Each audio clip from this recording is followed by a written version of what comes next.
This channel does not promote any violent, harmful, or illegal activities. All content provided by this channel is meant for an educational purpose only. Top quality और consistent performance के लिए सिर्फ silver pump नाम याद रखना।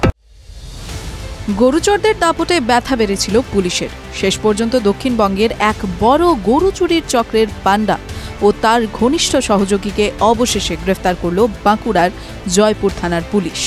চলতি বছর জানুয়ারি মাসে বাঁকুড়ার কতুলপুর ও জয়পুর থানা এলাকায় একসঙ্গে ৮টি গরু চুরির ঘটনায় শোরগোল পড়ে প্রশাসনিক মহলে। তদন্তে নামে পুলিশ। সোমবার পূর্ব মেদিনীপুর জেলার চণ্ডীপুর থানা এলাকা থেকে দলের পান্ডা ও তার সহযোগীকে গ্রেফতার করেছে পুলিশ। ধৃতদের নাম সৌরভ ঘোষ ও শেখ আমির হোসেন। এর মধ্যে আমিরের বাড়ি হুগলির খানাকুল থানা এলাকায় হলেও মূল পান্ডা সৌরভের বাড়ি দক্ষিণ ২৪ পরগনার নোদাখালী এলাকায়।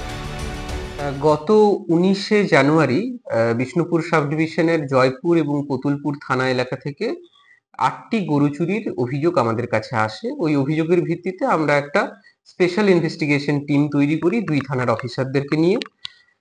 তারপরে বিভিন্ন তথ্য প্রমাণ এবং সিসিটিভি ফুটেজ এবং অন্যান্য ডিজিটাল এভিডেন্সকে কাজে লাগিয়ে আমরা অলরেডি এই কেসে ৯ জনকে অ্যারেস্ট করতে সক্ষম হয়েছিলাম এবং তার সাথে 2টো ট্রাককে আমরা সিজ করেছিলাম।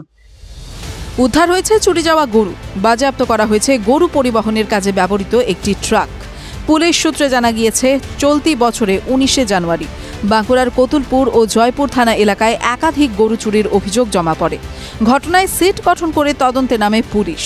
তদন্তে নেমে সেই সময় জয়পুর থানা এলাকা থেকে বেশ কিছু চুরি যাওয়া গরু সহ একটি ট্রাক আটক করে পুলিশ। ট্রাক থেকে আটক করা হয় বেশ কয়েকজন পাচারকারীকেও। এরপর তাদের জিজ্ঞাসাবাদ করে ধীরে ধীরে এই চক্রের মোট ৯ জনকে গ্রেফতার করলেও চক্রের মূল পান্ডা সৌরভ ঘোষের নাগাল কিছুতেই পাচ্ছিল না পুলিশ। অবশেষে বিশেষ প্রযুক্তি, কৌশল ও সূত্র কাজে লাগিয়ে পূর্ব মেদিনীপুরের চণ্ডীপুর থেকে এক সহযোগী সহ সৌরভকে গ্রেফতার করে জয়পুর থানার পুলিশ। ধৃতদের জিজ্ঞাসাবাদ করে গরু পাচার কাণ্ডের যে তথ্য পুলিশের হাতে আসে তাতে কার্যত চোখ কপালে উঠে যায় তদন্তকারীদের।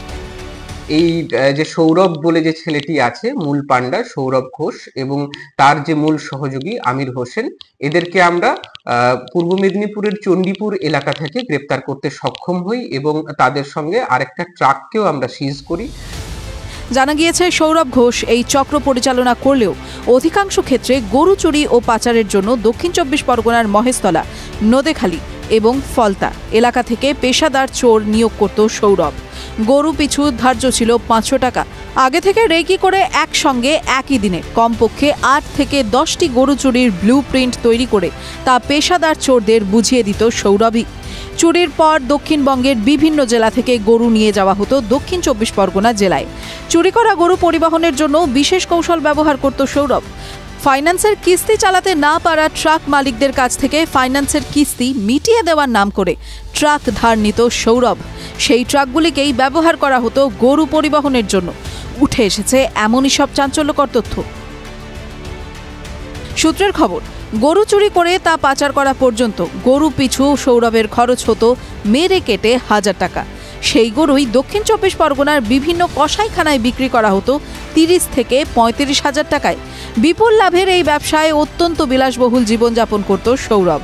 মাসের বেশিরভাগ দিনই সে বাড়িতে না কাটিয়ে রাজ্যের বিভিন্ন পর্যটন কেন্দ্রে নামি দামি হোটেলে দিন কাটাত। তদন্তে আরও জানা যাচ্ছে, পুলিশের চোখে ধুলো দিতে সৌরভ মোবাইল ফোন ব্যবহার করত খুবই কম। ব্যবহার করলেও অল্প দিনের ব্যবধানে বদল করে ফেলত সিম কার্ড। আর এভাবেই ধীরে ধীরে দক্ষিণবঙ্গের বিভিন্ন জেলায় ছড়িয়ে দিয়েছিল নিজের সাম্রাজ্য। টিভি9 বাংলা ডিজিটাল।